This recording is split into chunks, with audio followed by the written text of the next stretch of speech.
जय हिंद दोस्तों। तो आज अपन पढ़ेंगे चिंतन के बारे में। आरबीएससी का एक चैप्टर है साइकोलॉजी का चिंतन। तो चिंतन चैप्टर के बारे में अपन पढ़ना शुरू करते हैं। चिंतन में अपन एक चिंतन के बारे में पढ़ेंगे, दूसरा अपन भाषा के बारे में पढ़ेंगे।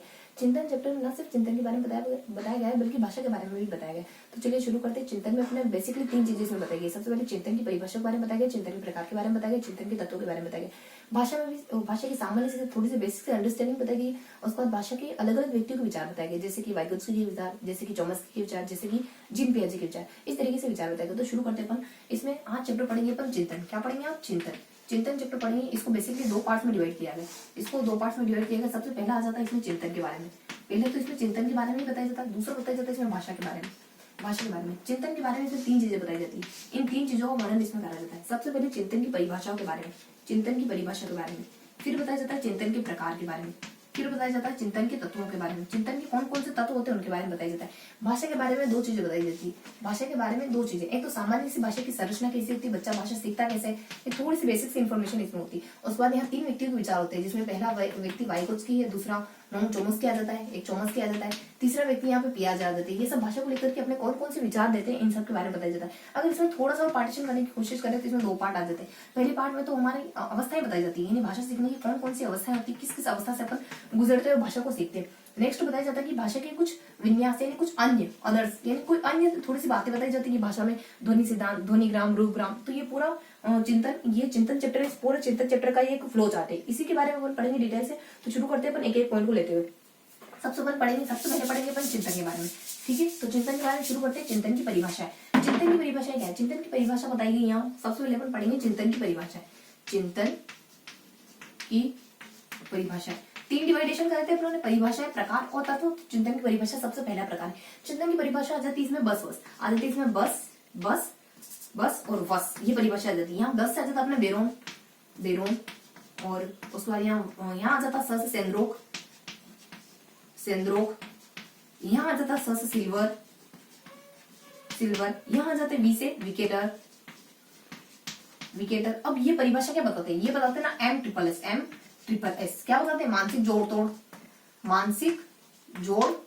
देखो जोड़ का चिन्ह लगा रही, मानसिक जोड़ और तोड़ना, घटाना तोड़ना होता है ना, उसको डिवाइड करना, मतलब कि घटाना चीजें कम हो जाती, तोड़ना। उसके बाद S के बारे में बताया जाता है सूचना बीच में समस्या, और यहाँ पे भी समस्या समाधान का व्यवहार, और यहाँ बीच में बताए जाते हैं सूचना, यानी सूचनाओं को जोड़ तोड़। बेसिक से की पॉइंट लिखती हूँ, बाकी परिभाषा है लेकिन बेसिक से इनकी पॉइंट से हम परिभाषा आसानी से डिटेक्ट कर लेंगे, आसानी से अपन परिभाषा ज्ञात कर लेंगे। तो यहाँ पे बस के द्वारा क्या बताया जाता है? बस यानी बेरोन, एस यानी सेंद्रोक, एस यानी सिल्वर, वी यानी विकेटर, इनके द्वारा परिभाषा क्या बताई जाती है? एम से अपने मानसिक सेंद्रोक, मानसिक जोड़ तोड़, इनके द्वारा परिभाषा बताई जाती है M+S।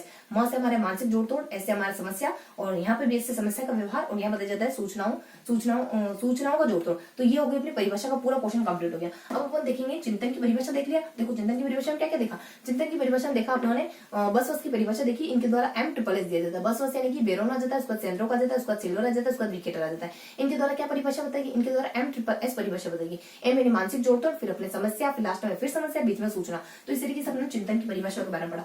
अब पढ़ेंगे अपन चिंतन के प्रकारों के बारे में। नेक्स्ट हेडिंग अपनी सेकंड हेडिंग चिंतन के प्रकार। चिंतन के प्रकार। तो चिंतन के प्रकार कितने होते हैं? देखो कोई जिम जा रहा था, उसको रोका, भाई साहब रुक जाओ, पहले चिंतन के प्रकार बताते जाओ तभी मैं रास्ता दूंगा, वरना रास्ता नहीं देने वाला। तो चिंतन के प्रकार जिम्बार्डे और रुक के द्वारा बताए जाते हैं। जिम्बार्डे और रुक कहते हैं कि चिंतन के 2 प्रकार होते हैं। एक तो स्वरित चिंतन होता है, यथार्थवादी चिंतन होता है। स्वरित चिंतन किसी काम का नहीं होता, घर होगा, बीवी होगी, बंगला होगा, गाड़ी होगी, ये सब स्वरित चिंतन। यथार्थवादी चिंतन बीच रास्ते में आपकी कार खराब हुई, क्यों खराब हुई? पेट्रोल की कमी, डीजल की कमी, जो भी उसमें डालते हैं उसकी कमी, इंजन की खराबी, जो भी उसमें खराबी उसके बारे में सोचना यथार्थवादी चिंतन। 2 प्रकार के चिंतन होते हैं, स्वरित चिंतन और यथार्थवादी चिंतन। इसमें बेसिकली बताया जाता है 2 प्रकार के चिंतन होते हैं। एक तो होता है अपने स्वरित चिंतन, दूसरा होता है यथार्थवादी चिंतन। यथार्थवादी चिंतन के बारे में बताया जाता है। अब बताया जाता है यथार्थवादी चिंतन के कुछ प्रकार होते हैं, जैसे कि यहाँ बताया जाता है यथार्थवादी चिंतन। इसके कुछ बेसिक से प्रकार बताए जाते हैं। यथार्थवादी चिंतन के मूलतः 3 प्रकार होते हैं, अभिसृजन और आलोचना। अभिसृजन और आलोचना 3 प्रकार होते हैं, अभिसारी और सृजनात्मक, उसके बाद आलोचनात्मक। ये चिंतन के ये अपने यथार्थवादी चिंतन के 3 प्रकार होते हैं। अभिसारी 5x2 करना, बिल्कुल सरल सा, यानी नियमों से निष्कर्षों पर पहुंच जाना, बिल्कुल सिंपल सा, वो होता है अभिसारी। उसके बाद सृजनात्मक, कुछ क्रिएटिविटी दिखाना, यानी पेन का इस्तेमाल कहाँ कर सकते हैं, कान खुजाने में कर सकते हैं, कहीं बीच में कहीं लगाना हो वहां कर सकते हैं, और भी बहुत सारी जगहों पर कर सकते हैं पेन का इस्तेमाल। ये होता है पेन का इस्तेमाल। अलग अलग तरीके से माइंड को दौड़ाना, अलग अलग तरीके से सोचना कि किसी एक चीज का मल्टीपल उपयोग कैसे हो सकता है, ये होता है सृजनात्मक चिंतन। आलोचनात्मक चिंतन, किसी भी व्यक्ति पर ऐसे विश्वास नहीं कर लेना, किसी भी चीज पर, किसी भी बात पर, किसी भी मुद्दे पर ऐसे विश्वास नहीं कर लेना, उसके गुण और दोषों को परखना, देन उस पर विश्वास करना होता है यथार्थवादी चिंतन। और लास्ट में बताया जाता है अपने आलोचनात्मक। आलोचना 3 प्रकार देख लिए, अब इसके 3 प्रकार कौन कौन से थे फटाफट से लिख लेते हैं। पहला प्रकार था इसका अभिसारी चिंतन, अभिसारी चिंतन। दूसरा प्रकार था इसका फर्स्ट, सेकेंड। नेक्स्ट है सृजनात्मक चिंतन, सृजनात्मक चिंतन। नेक्स्ट है तीसरा प्रकार इसका, जिसको कहते हैं आलोचनात्मक चिंतन, आलोचनात्मक चिंतन। अभिसारी चिंतन में 5x2, सिंपल सा है, 5x2 हर कोई बता सकता है। यथार्थ सृजनात्मक चिंतन यानी कलम के अलग अलग उपयोग, पेन के अलग अलग उपयोग बताना। आलोचनात्मक चिंतन गुण और दोष, यानी किसी भी चीज के गुण और दोष, यानी उसको एनालाइज करना अच्छे से, उसके बाद उसके बारे में बताना। तो ये होता है यथार्थवादी चिंतन के प्रकार। अब इन प्रकारों के बाद अपन देखेंगे, ये हो गई यथार्थवादी चिंतन के। अब अपन देखा सेकंड पॉइंट, चिंतन के प्रकार। चिंतन के प्रकार कितने होते हैं, स्वलित चिंतन, यथार्थवादी चिंतन। स्वलित चिंतन के प्रकार नहीं बताएंगे, यथार्थवादी चिंतन के 3 प्रकार बताएंगे। अभी होता है सृजनात्मक, आलोचना। अभिसृजनात्मक चिंतन 5x2 करना, और उसके बाद आलोचनात्मक चिंतन, सृजनात्मक चिंतन, कलम के अलग अलग उपयोग बताना, कलम के अलग अलग उपयोग बताना। उसके बाद लास्ट आ जाता है आलोचनात्मक चिंतन। आलोचनात्मक चिंतन यानी किसी भी वस्तु के गुण के, किसी भी वस्तु के, व्यक्ति के, सबके गुण और दोष को परख करके उसको बिलीव करना, ये होता है अपना आलोचनात्मक चिंतन। उसके बाद अपन नेक्स्ट पढ़ेंगे चिंतन के तत्व। नेक्स्ट पढ़ेंगे अपन तीसरी हेडिंग, चिंतन के तत्व, चिंतन के तत्व। अगली हेडिंग है चिंतन के तत्व। कितने होते हैं चिंतन के तत्व? बेसिकली चिंतन के 4 तत्व बताए गए, प्रतिमा, तर्क, निर्णय, समस्या समाधान। कितने? 4। चिंतन के 4 पार्ट्स, 1, 2, 3 और 4। सबसे पहले आ जाता है प्रतिमा, जो बहुत ज्यादा महत्वपूर्ण है चिंतन के लिए। तर्कना, इनके बारे में थोड़ी सी बेसिक से इन्फॉर्मेशन देखेंगे, एक आधी परिभाषा देखेंगे, किसी के प्रकार है, कुछ है बस, और उसके बाद अपना चिंतन टॉपिक कंप्लीट हो जाएगा। प्रतिमा, चिंतन, निर्णय और समस्या समाधान। देखो प्रतिमा क्या होता है, प्रतिमा के बारे में पढ़ना शुरू करते हैं। प्रतिमा को लेकर के एक परिभाषा आ जाती है रॉबिन्सन और मॉर्गन किंग के द्वारा। रॉबिन्सन और मॉर्गन किंग दोनों एक ही बात कहते हैं। रॉबिन्सन और मॉर्गन किंग का कहना है कि बहुत सारे हमारे अनुभव होते हैं, उन अनुभवों में से किसी को एक को पिकअप कर लेना प्रतिमा कहलाता है। हमने बहुत सारी बिल्डिंगें देखी, लेकिन ताजमहल का देखना हमारे लिए एक अलग ही एक्सपीरियंस रहता है। यानी उसमें से अगर ताजमहल का जिक्र आएगा ना, तो हमारे सामने एक व्हाइट बिल्डिंग, हमारे आंखों के सामने व्हाइट बिल्डिंग आ जाएगी, किसी को कहते प्रतिमा।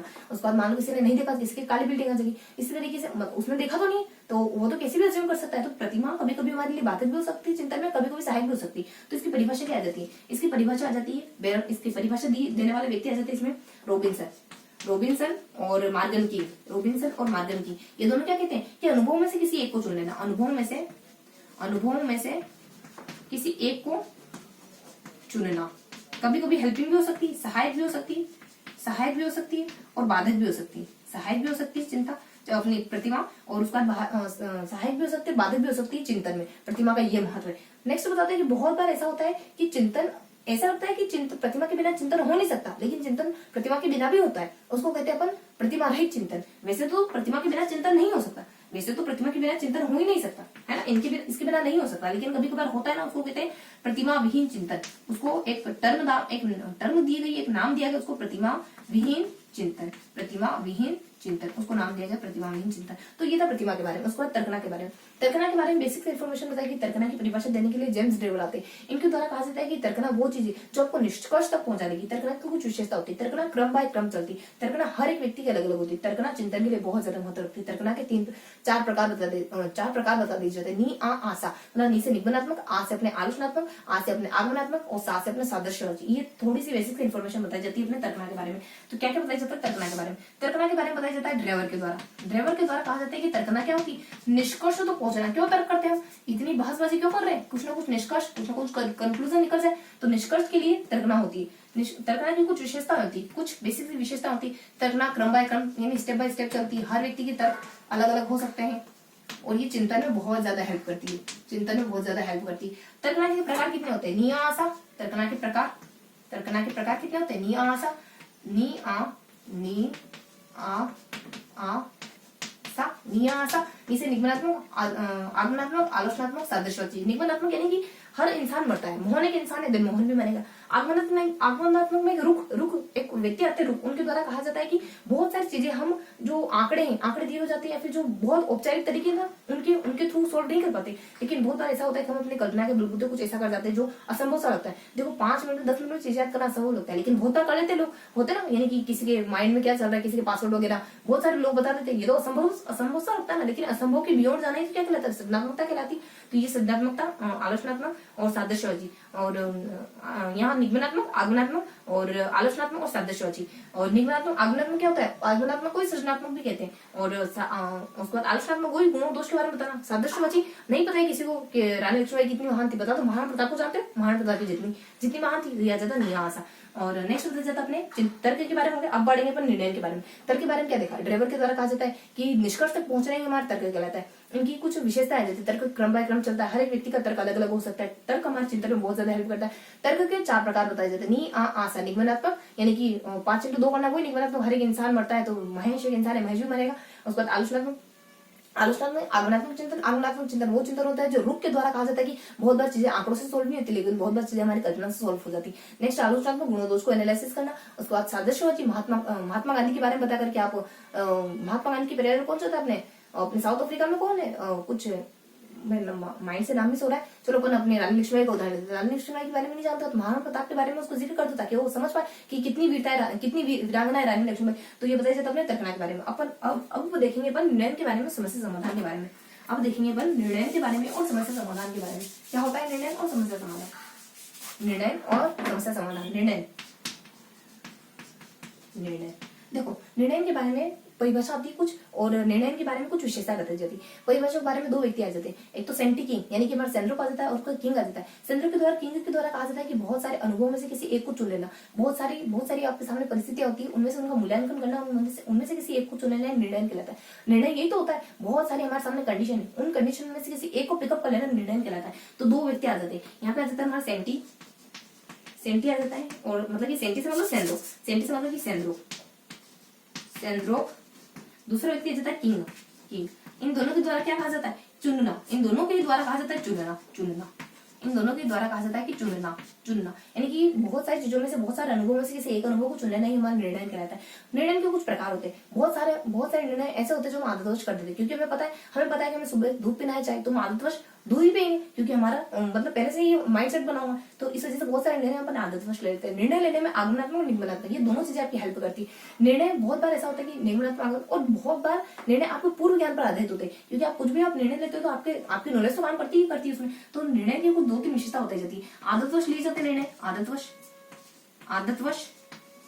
उसके बाद हमारे ज्ञान के आधार पर निर्णय होते हैं। निर्णय में मदद कौन करता है, निगमनात्मक तर्क और आगमनात्मक तर्क।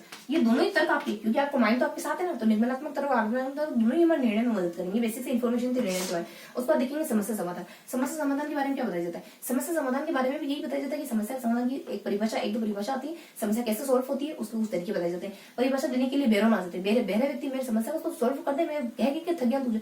समस्या समाधान के बारे में बैरोन कहते हैं कि समस्या समाधान भी क्या होता है, चुनना होता है। आपके बहुत सारे अनुभव है, उसमें से आप देखोगे आपको क्या करना है क्या नहीं करना है। आपके बहुत सारे अच्छे बुरे एक्सपीरियंस है, उसमें से आप देखोगे आपको समस्या को सोल्व कैसे करना है। आपको खुद समस्या को सुलझाना है या फिर दूसरों के ऊपर डिपेंड रहना है, या आप डिसाइड करोगे समस्या समाधान कहलाता है। कौन सा वीडियो देखना है, कौन सा नहीं देखना है, कौन सा नोट पढ़ना है, कौन सा नोट नहीं पढ़नी, कौन सी किताब पढ़नी, कौन सी किताब नहीं पढ़नी, ये सब अपना खुद का डिसीजन होता है कि किससे समस्या सोल्व होगी, किससे समस्या और उलझ जाएगी। ये समस्या समाधान के बारे में बेसिक इन्फॉर्मेशन होती है। बैरोन के द्वारा क्या कहा जाता है, बहुत सारे अनुभवों में से, बैरोन के द्वारा कहा जाता है अनुभवों में से पिकअप करना, अनुभवों में से किसी एक को चुनना, अनुभवों में से चुनना, यही तो होती है समस्या समाधान। और प्रकार बताए जाते हैं। मेटकॉन नामक व्यक्ति आते हैं, उनके द्वारा कहा जाता है कि समस्या समाधान के 3 तत्व हो सकते हैं, म ल न। कौन से 3, म ल न। म से क्या हो सकता है, म से मौलिक हो सकता है, ल से क्या हो सकता है, लक्ष्य हो सकता है, न से क्या हो जाता है, नियम हो सकता है। मौलिक, लक्ष्य और नियम क्या हो सकते हैं, यानी कि इनके द्वारा बताए जाते हैं मेटकॉफ इनके द्वारा म ल न।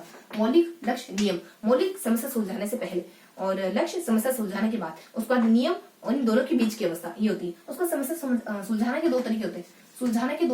पहला तरीका तो हो सकता है आपका यादृच्छिक, दूसरा हो सकता है आपका संचयी तरीका, यादृच्छिक और संचयी।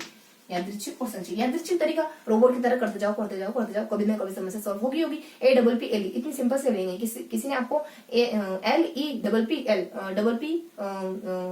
इस तरीके से आपके सामने बोला, लेकिन आप उलझन में पड़ गए कि यार इसमें सार्थक मीनिंग क्या बताऊं। इतनी कोशिश करे जाओ तो आगे पीछे जोड़ लिया, लेकिन आपका दिमाग ही नहीं लग रहा। अचानक से पांचों का बच्चा सामने से गुजरता है, कहते हैं कि बेटा ये मीनिंग आप उसको दिखते हो ऐसे समस्या में उलझे हुए, तो बच्चा अचानक से बोलता है अरे पापा ये तो एप्पल की मीनिंग है, आगे पीछे करके लिख दी। तो बच्चे की समस्या कैसे संचयी तरीके से सोल्व, आप समस्या कैसे सुधारते हैं। आप बहुत ज्यादा एडवांस बनने की कोशिश कर रहे थे, नहीं मैं हर तरीके से करूंगा, उसको आगे पीछे दाएं बाएं और मैं फटाफट से सुलझा दूंगा। तो ये करने के चक्कर में आपने आपके माइंड को ब्लॉक कर लिया। बहुत बार हम क्या करते हैं कि जल्दी करने के चक्कर में, बहुत अच्छे से याद करने के चक्कर में माइंड को ब्लॉक कर देते हैं। माइंड को थोड़ा सा ओपन रख के चीजों को सोचना है।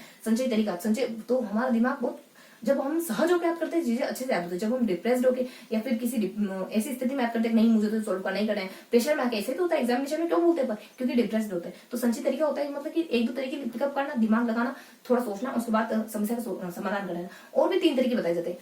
SP योजना, S से अपने साधन, P से अपने पश्चिमगामी और योजना से अपनी योजना। और भी 3 तरीके बताए जाते हैं। और भी 3 तरीके होते हैं जो SP योजना मतलब कि S से अपने साधन, 3 तरीके और बताए जाते हैं कि समस्या को सोल्व करने की 3 विधियां और है। साधन, पहला साधन, और दूसरा पश्चिगामी और तीसरा बताया जाता है अपने SP योजना बनाना। ये तीनों तरीके होते हैं समस्या को सोल्व करने की। जो बुक में गिवन है वो हर एक टर्म में ओपन पड़े। और ये देख लिया अपना समस्या समाधान, तो तीनों देख लिया, प्रतिमा चारों ही देख लिया, प्रतिमा, तर्कना, निर्णय, समस्या समाधान। तो ये अपना देख लिया चिंतन के तत्व के बारे में। क्या देखा समस्या समाधान के बारे में, सेंट्रोक व्यक्ति आ जाता है और एक हमारा मेडकोफ आ जाता है। सेंट्रोक के द्वारा कहा जाता है कि समस्या समाधान का मतलब होता है आपके अनुभव में से किसी एक को पिकअप कर लेना। मेडकोफ के द्वारा कहा जाता है समस्या समाधान की 3 विधियां, ये 3 प्रोसेस हो सकते हैं। सबसे पहले म से अपने मौलिक, ल से अपने लक्ष्य, न से अपने नियम। ये दोनों जो शुरुआती अवस्था होती है, ये तो पहली अवस्था हमारी समस्या आने से पहले की, दूसरी अवस्था समस्या सोल्व होने की बात की, तीसरी अवस्था इन दोनों के बीच के दरमियान की जो गैप है वो। और उसके बाद नेक्स्ट बताया जाता है अपने समस्या सोल्व करने के और 3 तरीके हो सकते हैं। ये 3 तरीके हो सकते हैं SP योजना, यानी स से अपने साधन, P से अपने पश्चिगामी साधन, पश्चिगामी या साधन एक शब्द और टर्म दिया जाता है। साधन से संबंधित कोई शब्द दिया जाता है यहाँ पे। और फिर नेक्स्ट बता दी जाती है अपनी योजना। तो ये 3 तरीके होते हैं समस्या को सोल्व करने के। अब पढ़ेंगे अपन चिंतन के तत्व देख ले, चिंतन के प्रकार देख ले, चिंतन की परिभाषा देख ले। अब अपन इस चैप्टर का दूसरा पोर्शन पढ़ेंगे जो कि भाषा। अब पढ़ेंगे अपन चिंतन का दूसरा पोर्शन जो कि भाषा।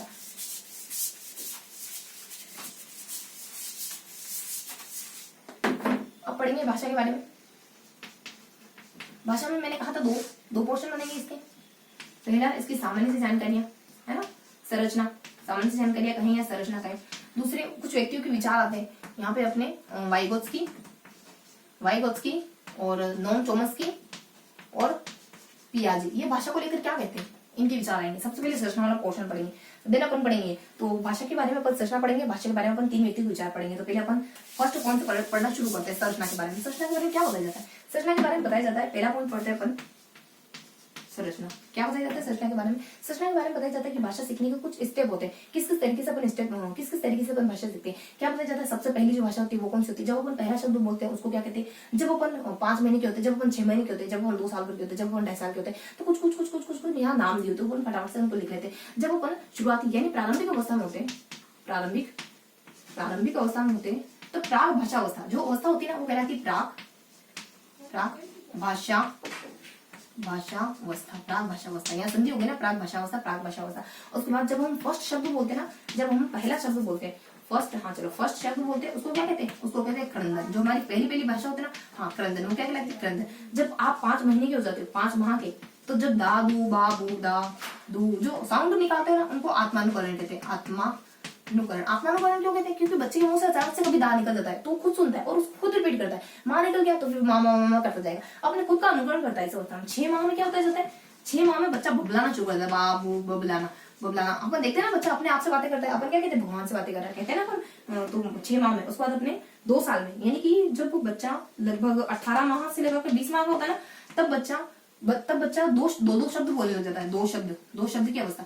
2 शब्द को तार भी कहते हैं, क्योंकि तार में हर एक शब्द के पैसे लगते हैं, तो अपन 2-4 शब्द लिखकर ही बात को खत्म करने की कोशिश करते हैं। इसी वजह से 2 शब्द को तार वाली भाषा भी कहते हैं। जब बच्चा 2.5 साल का हो जाता है ना, जब बच्चा 2.5 साल का हो जाता है, बच्चा नकल करके सीखने लग जाता है। किसी ने कुछ बोला, किसी ने कुछ बोला, कि इधर आना, तो बच्चा कोशिश करेगा उसको बोलने की, ये लाओ तो लाओ करेगा, ऐसे बोलने की कोशिश करेगा। तो ये बेसिक इन्फॉर्मेशन थी। उसके बाद मैंने कहा था इसको 2 पोर्शन में पढ़ेंगे, थोड़ा सा ये देखेंगे, उसके बाद थोड़ा सा और इसका पार्ट है वो देखेंगे। परंतु ये फर्स्ट लोग देख लिया, प्रारंभिक जानकारी देख लिया। क्या देखा कि जब बच्चा सबसे पहले जब प्रारंभिक अवस्था में होता है तो उसको अपन प्राक भाषा अवस्था कहते हैं। जब बच्चा पहला शब्द बोलता है ना उसको अपन क्रंदन कहते हैं। जब बच्चा 5 माह का होता है तब बच्चा आत्मानुकरण करना लगता है। जब बच्चा 6 माह का होता है बच्चा बबलाने लग जाता है। जब बच्चा 2 साल का होता है, जब बच्चा 18 से 20 महीने का होता है तब बच्चा 2 शब्द बोलने लग जाता है, उसी को अपन तारवली भाषा कहते हैं। जब बच्चा 2.5 साल का हो जाता है तब बच्चा दूसरों की नकल करके सीखने लग जाता है। तो ये थी इसकी संरचना बेसिक सी। मैंने कहा इसको 2 पोर्शन में पढ़ेंगे। फर्स्ट पोर्शन तो इसका पढ़ लिया, इसके बाद इसका सेकंड पोर्शन थोड़ा सा बाकी रह जाता है। इसके सेकंड पोर्शन में इसको संरचना के बारे में 2 पोर्शन पढ़ेंगे। सबसे पहले तो इसकी फर्स्ट पोर्शन जो अपने पढ़ लिया, जो क्या थी, अवस्थाएं थी, भाषा सीखने की अवस्थाएं। उसके बाद भाषा सीखने की थोड़ी सी और सामान्य से जानकारी आ जाती, कुछ टर्म आ जाते हैं वो देखेंगे अपन। तो इसकी 2 अवस्था, सेकंड शुरू करते हैं। सेकंड में बताया जाता है इसमें कि 3 इसमें ना बेसिकली 2 चीजें बताई जाती है कि भाषा है ना ध्वनिग्राम रूपग्राम, ये 2 कॉन्सेप्ट आ जाते हैं, ध्वनिग्राम और रूपग्राम। ध्वनिग्राम का मतलब होता है कि जो क म ट प जो भी शब्द है ना, जो भी हमने वर्णमाला में सारे जो वर्ण आते हैं वो सारे ध्वनिग्राम के अंतर्गत आते हैं। और ये वर्ण बिल्कुल निरर्थक होते हैं क्योंकि अपने आप में वर्ण निरर्थक है, तो इनका चिंतन में कोई प्रयोग नहीं हो सकता। जैसे क च ये जो होता है ना, ये इनको ध्वनिग्राम कहा जाता है। ये टर्म है, बस इनको ध्वनिग्राम कहा जाता है। इनका चिंतन में उपयोग नहीं हो सकता क्योंकि क का अपने आप में कोई महत्व नहीं, जब तक ये मान लो क ल म ना बने। और उसको रूपग्राम के बारे में बताया जाता है कि 3 ध्वनिग्राम से मिलकर हमारे रूपग्राम बना होता है। और चिंतन में इसका महत्व होता है क्योंकि ये सार्थक होता है। अगर क ल म ये तीनों पृथक है तो कोई महत्व नहीं, लेकिन अगर ये एकजुट हो जाते हैं, कलम बन जाता है, इसका एक मीन्स निकलता है। कलम एक लंबा सा आकार का एक कोई आकृति होती है, लंबी सी आकृति, कोई आकृति होती है, आगे से नोक की तरह होती है, जिसको लिखने में काम करते हैं, लिखने में काम में लिया जाता है। आगे ढक्कन जैसा पोर्शन होता है जो उसको कवर करता है, मतलब कुछ पूरा कॉन्सेप्ट है कलम का। तो ये ऐसा अपने जो उचित चिंतन में इसका प्रयोग हो सकता है। ये बेसिक इन्फॉर्मेशन थी जो उन्होंने पढ़ ली। उसके बाद अपन देखेंगे विचार।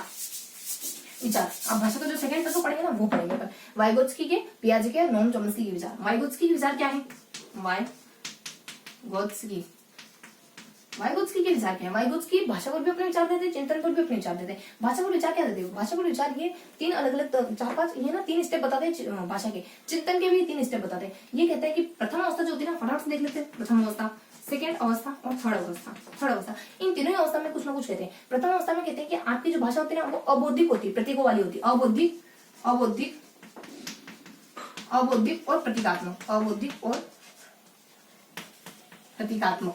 यहाँ पे फर्स्ट अवस्था में। सेकंड अवस्था में आते होते भाषा कैसी हो जाती है? सेकंड अवस्था में आते होते देखो, सेकंड अवस्था में भाषा थोड़ी व्यवस्थित हो जाती है, यानी कि प्रसन्न, बच्चा अपने आप में प्रसन्न होता है, बोल के अपने आप में प्रसन्न होता है। बच्चे की आंतरिक भाषा डेवलप हो जाती है, खुद बोलता है, खुद सुनता है, खुश होता है। और यहाँ जाते अपनी आंतरिक भाषा, बच्चे की आंतरिक भाषा का विकास हो जाता है, अपने आप से बोलने लग जाता है। अरे वाह यार यश, तेने तो बढ़िया कर दिया, आज तेरे को गुड मिला, इस तरीके से अपने आप से बातें करता है। तो आंतरिक भाषा, और ये क्या होती है? प्रसन्नता देती है बच्चों को, यानी प्रसन्नता से अपने आप से बातें करता रहता है। ये होती है दूसरी अवस्था। थर्ड अवस्था में क्या होता है? आंतरिक वाणी परिवर्तन। थर्ड अवस्था में भी बच्चे में आंतरिक भाषा तो पाई जाती है, यहाँ पे भी आंतरिक भाषा तो यहाँ पे भी मौजूद है। आंतरिक वाणी यानी वाणी की सी ध्वनि रहती। अब बच्चा मन में सोचने लग जाता है। अब बच्चों को अपने आप से बातें करने के लिए शब्दों की जरूरत नहीं है, बच्चा मन में बोलेगा अरे वाहिश, वो सुनाई नहीं दे रहा है, बस वो मन क्या बोले, अरे वाहिश आज तो बहुत अच्छा कर लिया, मैडम ने गुड दिया, दूसरे मैडम ने तो शाबाश कहा, इस तरीके की बातें करने लग जाता है। आंतरिक भाषा हो जाती है। उसके बाद वाणी रहित पे बोलने लग जाता है। उसके बाद वाणी और परिवर्तन, यानी कि अपने विचारों में बिना मुंह से कुछ बोले परिवर्तन करने लग जाता है। अचानक से सोच जाता है मैडम ने गुड दिया, अचानक सोचने लग जाता है मेरे टिफिन उसने क्यों खा लिया, है ना, मेरे मम्मी ने इतना अच्छा खाना भेजा था, उसने क्यों खा लिया, मेरा खाना मेरे को क्यों शेयर करना पड़ा उसके साथ। हाँ, हो सकता है उसने शेयर करा होगा, मेरे साथ करा होगा, तो लेकिन मैं तो नहीं करूंगा उसके साथ शेयर। बच्चा होता है ना, अपनी चीजों को लेकर बहुत ज्यादा